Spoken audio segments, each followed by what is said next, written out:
wonu ato de a edrowe na betu ase ama oketrema so etimi ada ho yemfie ho mo priority insurance na omwayen abra ye japade bi ye di ho dwa na se ye dwa wo ye japade bi ho na da chim bi ebeto apenten no wo se on de da bia ogina wonso wafa enwuma koi afoforo bi ka ho ena samne de wasoma sene nam de kase enso ebesom wo midin di BRETUOBA kwasi TWUMASI Mandela mena meken ka kase ede etu wapo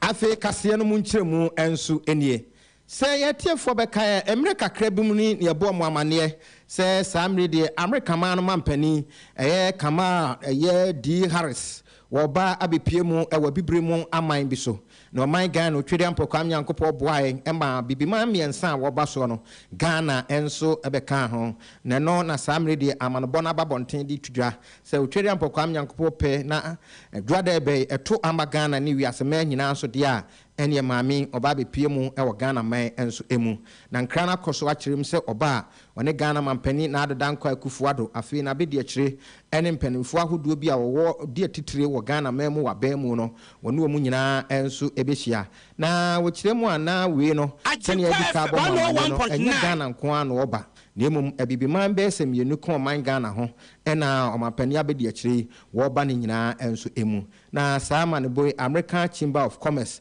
wo mo enom de ho nsem enso abetudwa na wasi we eyade a edi kan kra ewo abibiman enso mu se America man no wo mo mampani abedi akire a wo yo ba wo ba bibiman enso emu saa na sane aye nyina yinim saa bre yekopie mu ewo eya America man no emu a na wo mo mampani abedi akire no ono wo ye oba na papa wo kiremu anabakosemu no ase yetoa ne yetoto a wa ko drise wo free India mem na chese America mem ene Africa mem na oba ya chese na busua ne nnamu a yede eba ebewo no saa na manbo no enso aba na samre de Ghana for dodo ne amumpanifo ede ato weye omami enso anim se ba wo ba no obeboa ama samre de ono man Ghana ya besin konwa se ne betimi aboa ama America man no ene America ye Ghana man no ye ntem kita hodie no etimi enso akoso paye se bo wradwadie mu de a se ne beye ne ye dwadi sem betimi enso akoso ye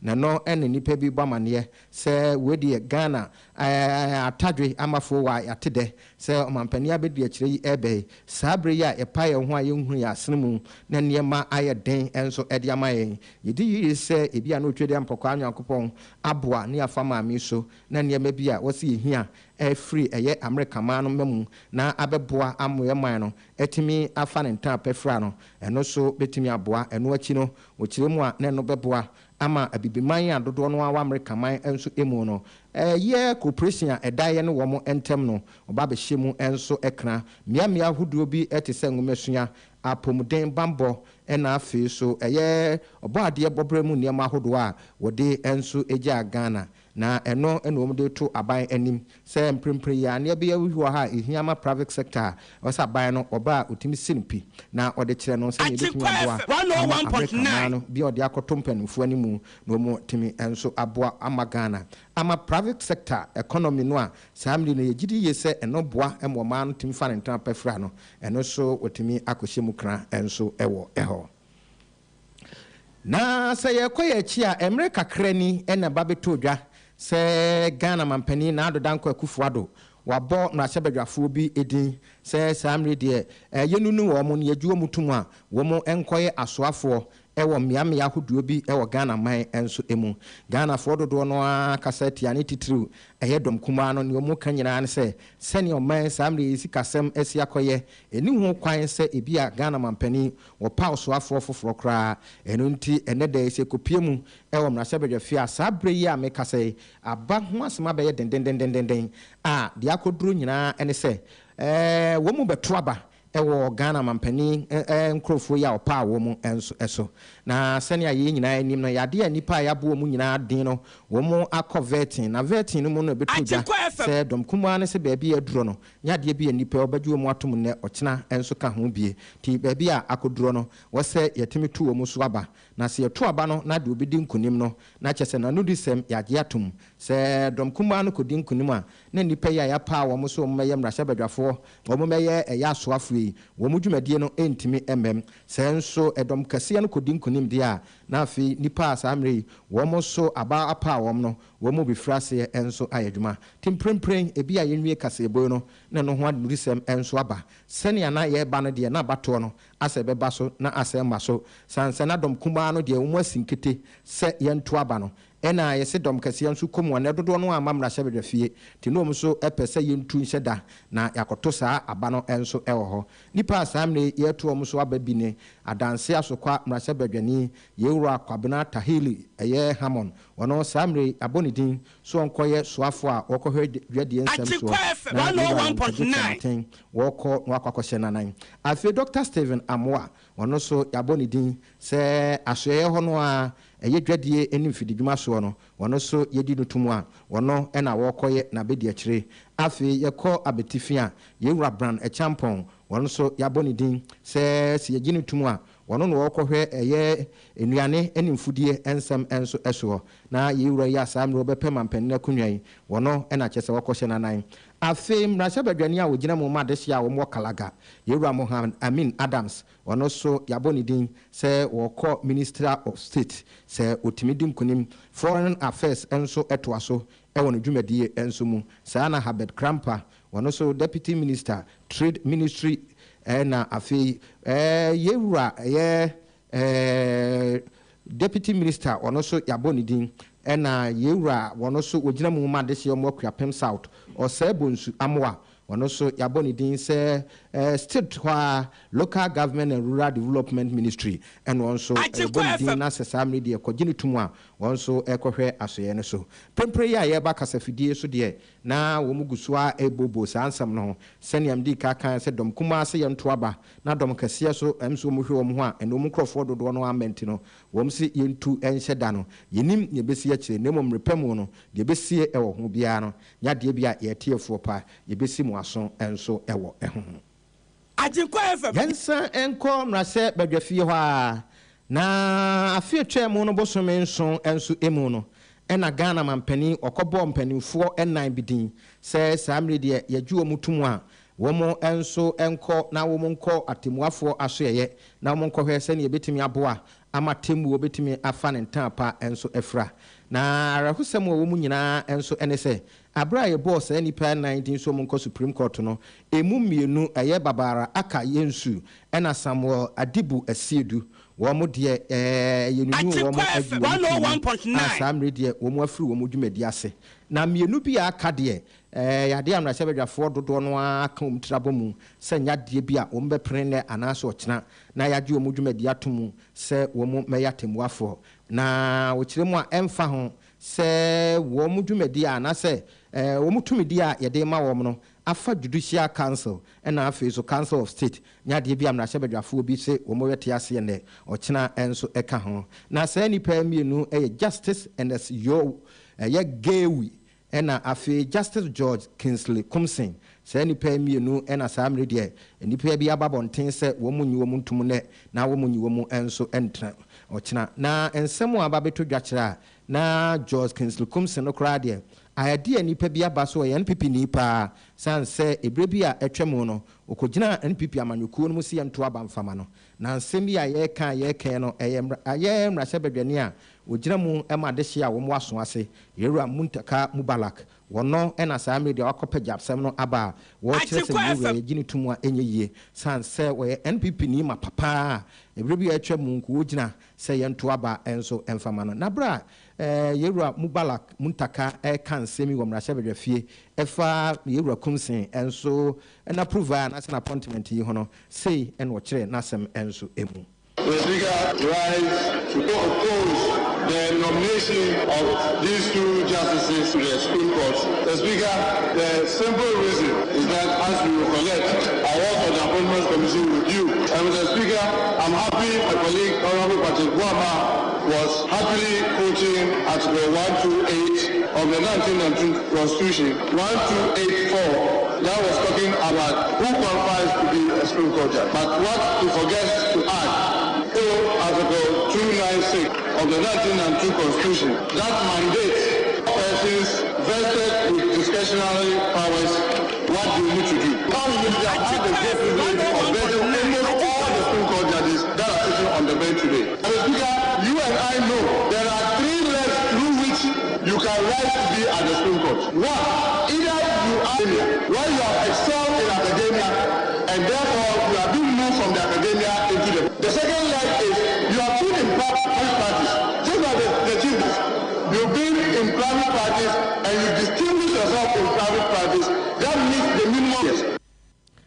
Eno ene da ho no atemwafo mienu asamre yabo mudin se nka munko eye atemwo aso eye se ne atemwo betimi akoso ntem no na wo ye nan mienu de samre wo hu so sabrobe ama onwom tire edidim mienu aka no enam na sebedwafo se question mark ewo mo ho ti bepem samra ye kase eno ho nsem enso aye pinso ewo na se bedwafie na bra yewura muntaka mubalak ewieye pe enam na sebedwani a wogina mu ma de hia wo mo edwoso ewa sante mantem yewura dwonkuma enso ba bonten de tudwa se se ne omampani eka ye no ene ba bia ye nu wo mo akọ wonde ogidi ye se bibia dana kwempepepe pa wo se agise ani pa mienu etumu na wo mo enso timi ekosere wo mo adwuma enso aso na enso aba betodwa se se ani pa mienu so anhwa ye beto wo mo so enso aba dwonkuma enso ekasana na no December enie to approve His Excellency's nominations for appointment to the Supreme Court.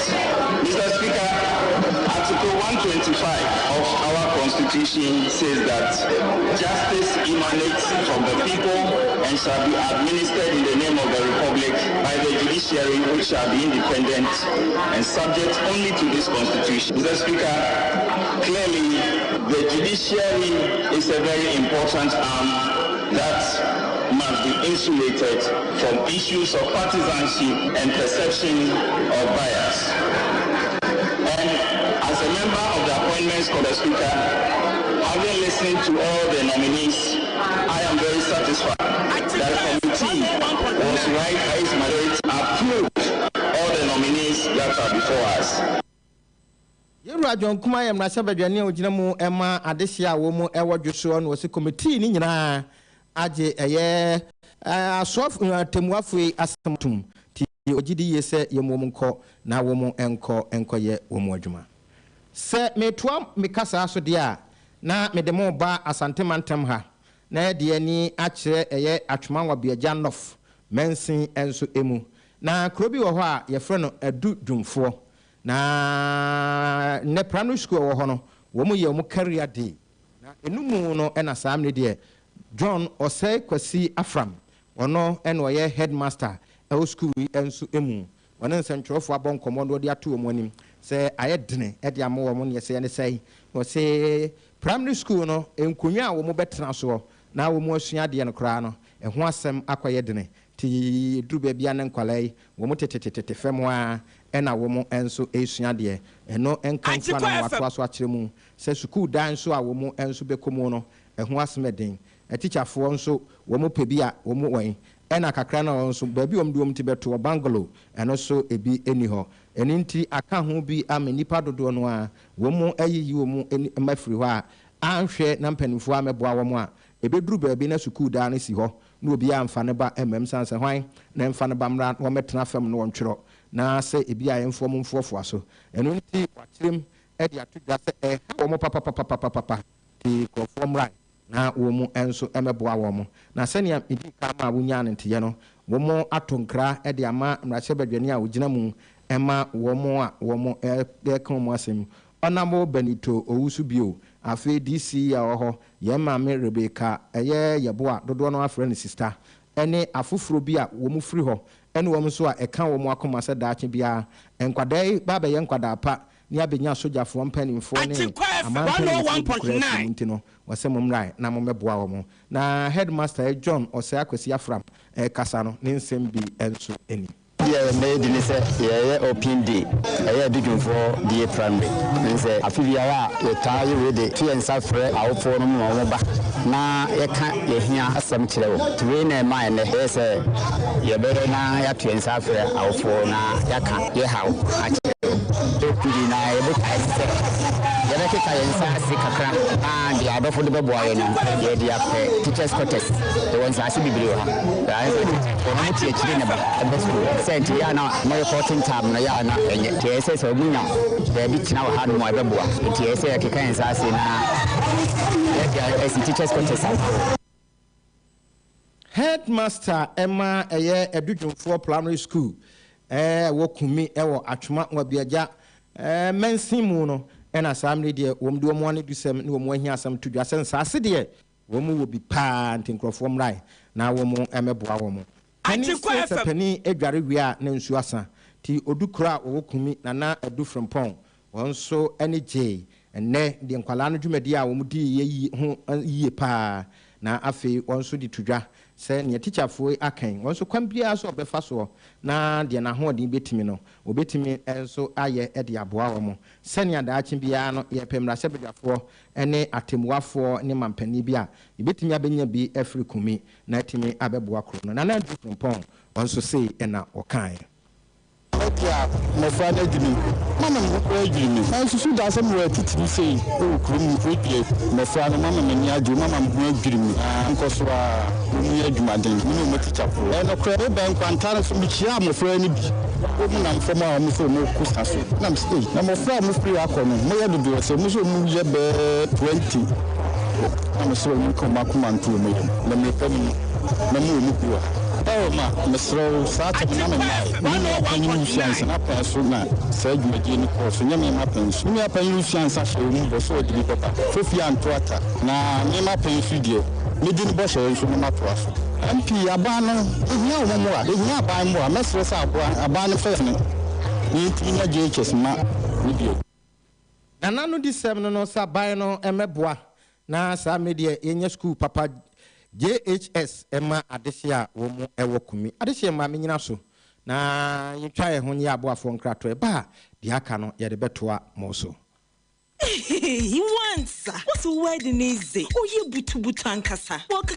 Messi, Lufat na wajima where you? Hey, malaria drew Lufat. To my wedding where your hospital. Sister, where I imagine that few hours to my wedding. No Monsieur Semu whom shepe. Linketa was Mikunia. My husband is sick. Hey, Jemo Tonodo. No, was annoying. What's the water tested positive for malaria? No, never one for ambulance no one. Ambulance.